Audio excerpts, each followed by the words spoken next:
Tucked away in the Blue Ridge Mountains, Helen, Georgia basically turns into a Hallmark movie backdrop at Christmas time, complete with Bavarian charm, thousands of lights, and festive cheer. In today's video, we're showing you how to have the ultimate Christmas experience in Helen, from sipping hot cocoa while exploring the magical downtown to hiking to a fantastic local waterfall. Also, this town came highly recommended from the video I did last year on Leavenworth, so let us know in the comments which town we should go to next year for Christmas. Alright, let's jump into it. We drove an hour and 45 minutes in from Atlanta the night before, grabbed a local hotel, spent the night, and then began the next day exploring the town. Starting our morning in Helen, at Hoefer's for breakfast. Over the last few decades, Hoefer's has become a loved bakery and restaurant in the city, and we decided just to grab some baked goods as it was pretty busy inside. We grabbed our pastries and then walked across the street to Alpine Cafe for coffee, but unfortunately it was closed, and so we just found a table to sit and eat at. What do we have for breakfast? Donuts. How are they? Yum. Yum. We're gonna go on a hike next, guys. We did end up finding Yonah Coffee Company, which we went to multiple times while we were in Helen, even getting breakfast here the next morning before heading back to Atlanta. Most of the shops weren't open when we finished breakfast, so we decided to head out to one of the most popular attractions in Helen, Anna Ruby Falls. This spot's located about 15 minutes outside of the city, and you do have to spend $5 a person to enter. We're heading out on the half-mile trail to Anna Ruby Falls. Coming from California, the first things my kids noticed were the sparkly leaves.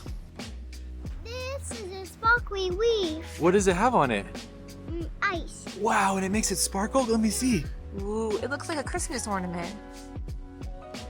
There's also a small shop here with all sorts of souvenirs from Anna Ruby Falls and lots of things for kids. The hike to Anna Ruby Falls is only 0.4 miles round trip with about 100 feet of elevation gain on a paved pathway the entire time.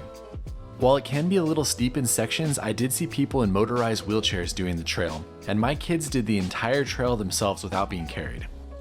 I love that they're still at the age where finding trash to collect on a trail is exciting. Hopefully they never lose that. The trail here is stunning, walking through a forested area and along a creek the entire time. There's even plaques along the way that tell you more about the history and the plant and animal life. I can't imagine how beautiful this would be in the fall. I think we missed it by like a month. After crossing the bridge at the halfway point, the trail starts getting a lot more steep as it makes its way to the first of two overlooks for the waterfall. I had no idea the waterfall was this big. I thought it was just this bottom section, but that top is there too. That's an incredible waterfall.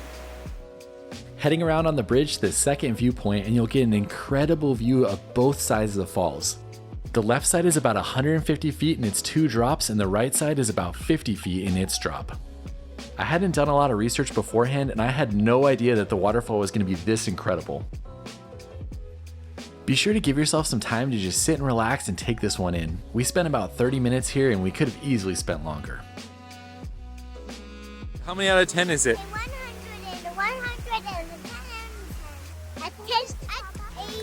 7. Oh, okay. So you like it or you don't like it? I like it. All right. What an incredible waterfall and an easy hike to get to it. That is something you have to do while you're here. Now we're heading to get something to eat. The way back is much easier as it's all downhill, and we passed about 20 people coming up. About 10 minutes back towards the city, we decided to stop at Fred's Famous Peanuts. This roadside store has been here for over 40 years, selling its famous boiled peanuts, which are apparently something that people love in the South. It tastes like a seasoned pinto bean. It's an acquired taste, they told us. It's good. It's just not what you expect from a peanut. Neither one of us could really get down with the boiled peanuts, and the kids wouldn't even try them, but luckily there was lots of other amazing things to try and to purchase. We ended up leaving with some peanut brittle, blackberry cider, and of course some apples. We made it back to town and we are going to Mullers Fried Cheese Cafe for lunch. The city has a lot of fun places to eat at with many different German spots and then of course American spots as well. Yeah. Mozzarella stuffed with ham, sharp cheddar stuffed with ham, brie stuffed with ham, and a cheese kebab. Amy ended up going with the mozzarella stuffed with ham and I went with the cheese kebab. And to say that these two dishes were cheesy would be a severe understatement. Tastes like a mozzarella stick sandwich. All right, this is the famous cheese kebab, fried cheese. That is so good. I'm glad I got a sausage though. I don't know what would happen if I just ate this for my meal. We also got a sausage on the side, and the kids got spatzel, which is German noodles with some butter on it. Good spot for lunch. Feels like an elevated mozzarella stick, but good flavors, and it's fun all the German food they have here. We're gonna head on. After lunch, we began our exploration of downtown Helen, starting with the museum and arts and crafts market, which is right across the street from our lunch spot. This building has a small history museum on one side and an art gallery and store on the other side. The history museum is tiny, but it has some old photos and some information about the birthplace of Helen and before it became the Bavarian-inspired town. Just for some history, it started as an old logging town, but then as logging started to decline, they had to figure out a way to keep the town going. In the 60s, they decided to adopt a Bavarian style, and that's what you see today and why it's so popular for tourism. We started our downtown exploration by going to Yonah again for another cup of coffee. Shout out to this coffee shop, it is very good. But we are taking the kids to have some Hansel and Gretels before rest time. We'll see how this goes. What a great idea. In a town full of amazing sweet treats, Hansel and Gretel seems to be the most popular. What did this sign say? I like the glass because it looks so sweet. You were in the glass. This small batch candy maker was founded in 1973 and has been making dozens of different types of candies and chocolates since then.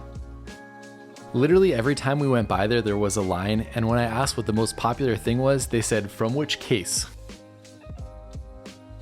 After this, we took the kids back to the hotel for a rest, but I wanted to show you some clips of the previous day when we were down here exploring the Christmas market.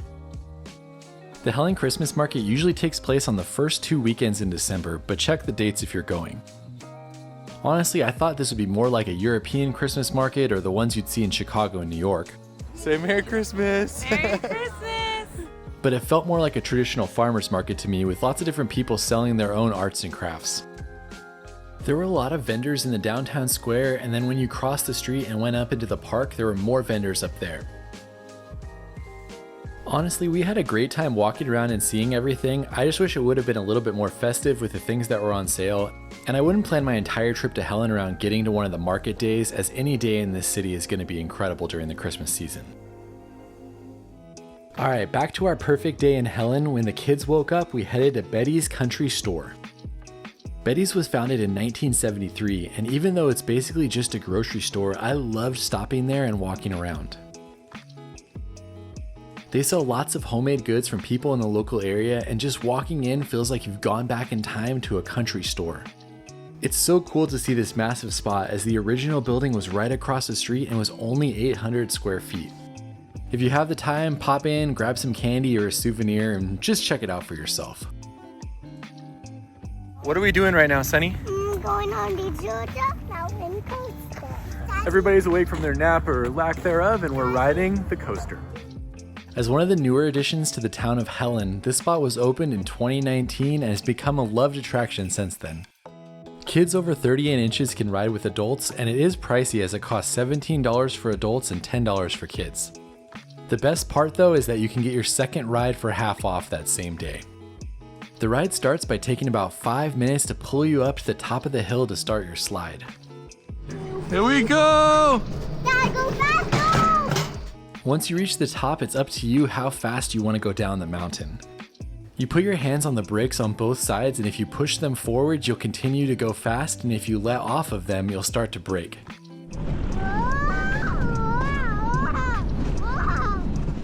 Basically, you go as fast as you're comfortable with, and then you want to make sure you're watching for what's ahead of you in case you need to brake for someone else. When we went, there weren't many people on the track with us, and so we could go as fast as we wanted, and my kid kept telling me to go faster, so we basically pushed it down the entire way. At this speed, it only took us about 3 to 4 minutes to get to the bottom. We're doing it again? Yeah. All right, let's go. 4-year-olds are a lot of fun. The kids were so excited about it, and since the second ride was half price, we basically had to go again. Do note though, we asked, and the third ride goes back up to full price. How fast do we go, Jack? I'm super fast. How fast did we go, Sun? Just a little bit fast. It's a 10 and a 10 and 100 and 100. What do you think, bud? I think and a 12. Oh, all right. Whatever ranking system that is, we liked it. It's very professional.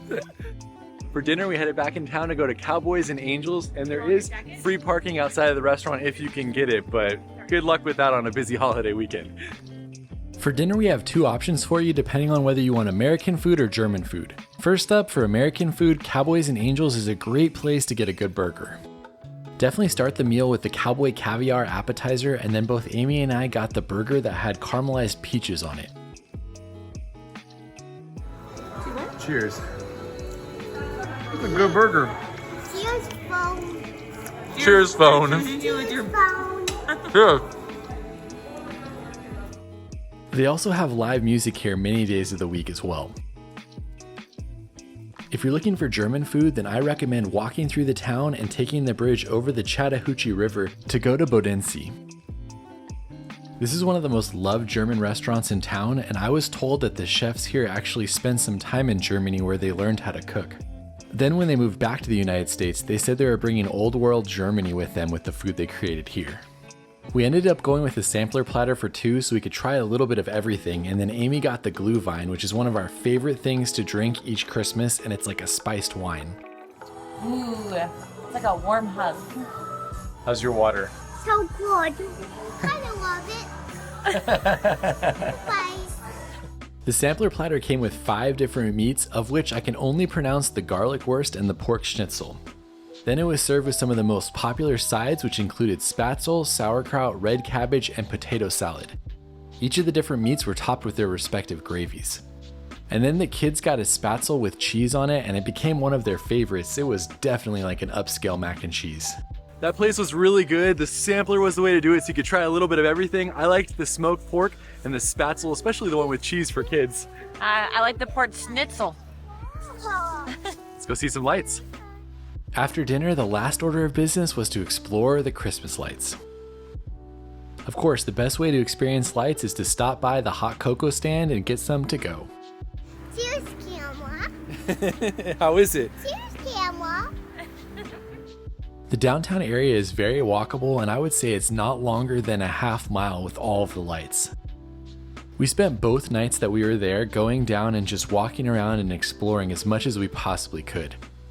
This town really does feel like the backdrop for a Hallmark movie when you come down at nighttime. The lights are incredible, and it feels very genuine and not just like the normal tourist trap. Everyone we talked to who worked there and lived in the general area seemed to really enjoy it outside of the busy weekends. That's the main area right there, but this little park has an awesome lights display. Known as Unicoi Hill Park, this was one of my kids' favorite areas to explore. It's a big hill with multiple different walkways up, and each walkway has its own set of unique lights that you can experience. At the top of the park was the most loved display for my kids, which had many different trees all in different colors, and they were able to pick out which was their favorite. Hello, tree. I love you. Cheers, tree. All of these random quotes that you're seeing my kids do are totally unprompted, and it was just so much fun to see them interacting and enjoying this experience. Cheers, Santa! Hey, Santa. I love you. I mean, I love Christmas lights myself, but there's just something about seeing them love Christmas lights which makes it even better. This town is incredibly fun. Just easy to get in the Christmas spirit here. So many lights to see. Awesome for the whole family. I will say that coming on a weekday is definitely the best if you're able to do it. The previous day was a Sunday and it was very busy, and then this was a Monday and there was basically no one down here, as you can see. Our last order of business was just to go back to the main tree to take some family photos before ending our time in Helen, Georgia. I should also note that if you have the energy, drive the 3 minutes over to the City of Helen Riverside Park. This park has an amazing Christmas lights display as well, but it's off the main street, so you wouldn't even know it was there unless someone told you. I was lucky to accidentally have driven past it, and it was one of my kids' favorites as there was no one here and it was just fun to run around. Thanks for suggesting that we should go to Helen this year. We had a great time. Merry Christmas. Merry Christmas! Merry Christmas! Let us know where we should go next year in the comments. We'll see you on the next one. I do really appreciate you telling us to go here. I had never heard of this town before and we had a great time. Alright, we'll see you on the next one.